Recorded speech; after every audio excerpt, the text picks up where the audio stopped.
tutulungan kita. Lahat ang kailangan mo, bibigay ko. Huwag ka na sasama ulit sa asawa mo, ha? Ayan, no? Ano? Oo, yun. Nakita ko nanay mo, yun. Oo, yun. Nanay, yun, no? Oo, nanay, yun. Nanay. Bali, sir, kung marirelease kasi asawa niya for further investigation, magsisi kami ng barangay protection order para hindi na siya. Hindi siya gambalain. Oo, sige. Hindi siya. Ayun, kawawa naman, no? Biro mo, 9 month old, bawas-iwas mo, laki-laki mo, di ba? Laki-laki mo. Buti nga umupa na, namamagayan yung mata niya talaga sa nakuha na. Yan na, medical na siya, ha? Opo. Right away, sir, dinalininig ka sa sir. Hinintay nyo lang yung miss-test para ma-file natin. Apo. Sige. Sige, ate. Ha? Okay. Dito lang kami. O, dito muna kayo, ha? Basta yan, anak mo, kukunin ko sa rack, tapos patutulungan ko, pati ikaw, patutulungan na kita, ha? Lahat. Okay, sige. Okay. Sige. Yes, sir. Thank you. Okay, salamat. Hintay mo.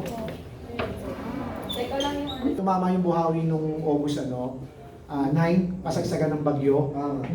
Bukod pala sa sunog na nangyari sa Nicolas at bukod doon sa habagat na na-evacuate namin papunta sa mga evacuation, yung mga nabaha, tumaas ang tubig, nabaha. Although wala naman masyadong baha, yung along coastal na naapektuhan, dinala namin sa 4 evacuation yon. Bukod pala doon, meron tayong mga nabuhawi, natanggal ng bubong, lahat, everything. Sabay-sabay siya. Sabay-sabay. Ito, nandito yung mga nabuhawi. Ano sila yata? Mga 18 o mga 20. Bibigyan natin ng financial assistance tsaka medical, tsaka ng material assistance. Pero yung nauna na nilabas na NPIO, yung pinapuntahan sa akin ni Yorme, sa may Tayuman, wasak ang bubong nun. Kahapon, natulungan na natin yun. Akala ko nga isa lang yun. Ang dami palang nabuhawi sa parting Tondo tsaka 3rd District. Napuruan yun. Oo. Dali, habang Kaya ito natin. pinatawag. Asan na yung nasa buhat na buhawi? Grabe na, talagang sa Yun sila. director ay mga nalaman. Kasi yun. Sisiksikan Kaya yung tinawag na ni Sir Jay. Pero mas dali lang, ha? Akin yung sobra yung ano. Sobrang busy talaga ng director niya, pakadami na. Pasok ka dito, mas malamig dito. Halika. 10 yan. Halika. Tapos pabigyan mo ng ano, ha? Ano, pabigyan mo ng material assistance. Ano? Ito po yung mga biktima ng buhay. Yung, pasok kayo, halika. Halika, huwag yung mahiya. Pasok kayo. Nay, pasok ka na. Pasok ka na, Nay.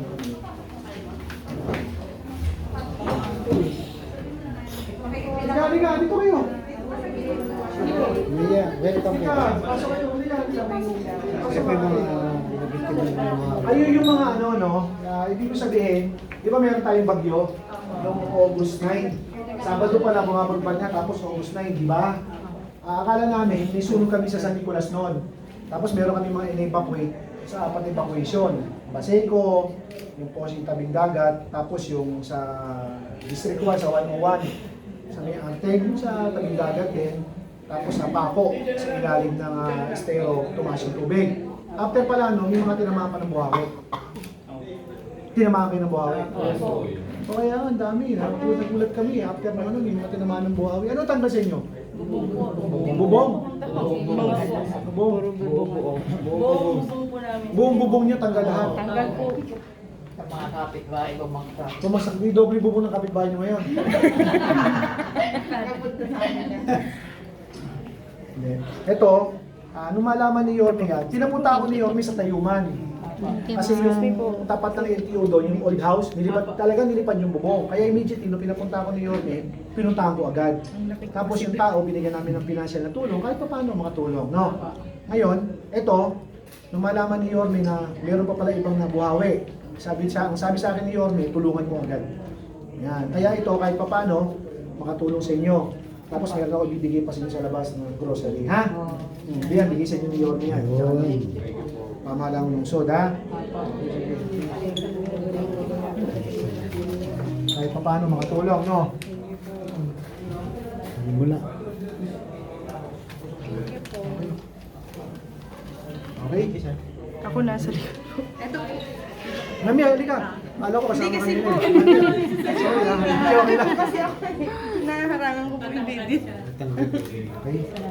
Okay. Oh, Nay. Oh, ingat kayo, ha? Ingat kayo. Tapos paglabas nyo dyan, may bibigay pa ako sa inyo, ha? Okay. Salamat po. Salamat po. Kasi naman bakit nandiyan ka kasi? Hindi na naharangan Thank you, sir. Ang dami pala nabuhay ganyan. Tanggal po yung Baseco! Ay, iba pa. Baseco! Ay, iba-ibang Sir, lugar ano po pala. yun? Sa anong lugar yung una? District 2! District 2. Ay, iba-ibang lugar Baseco! pala. Baseco!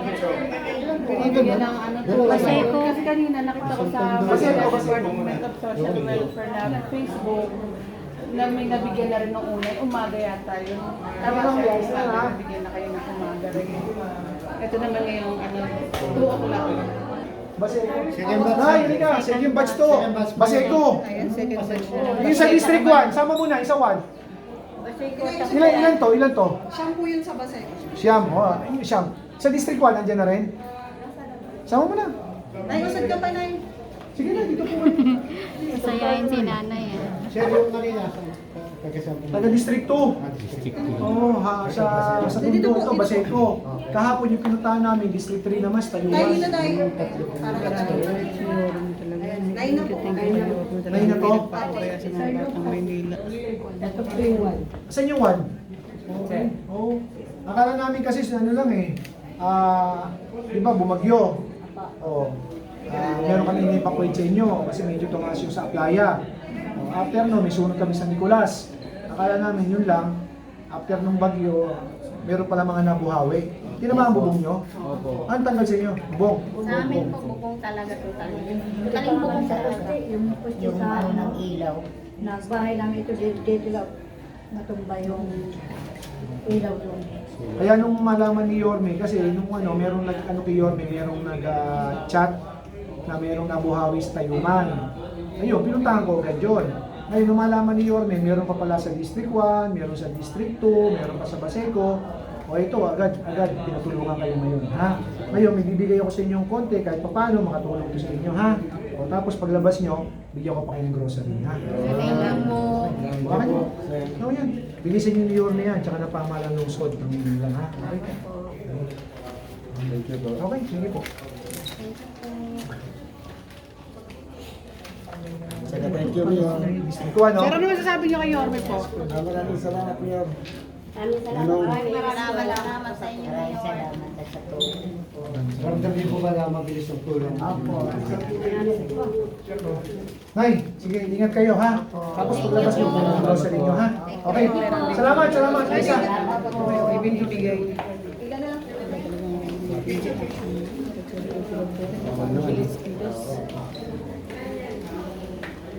Akala namin talaga, ano lang.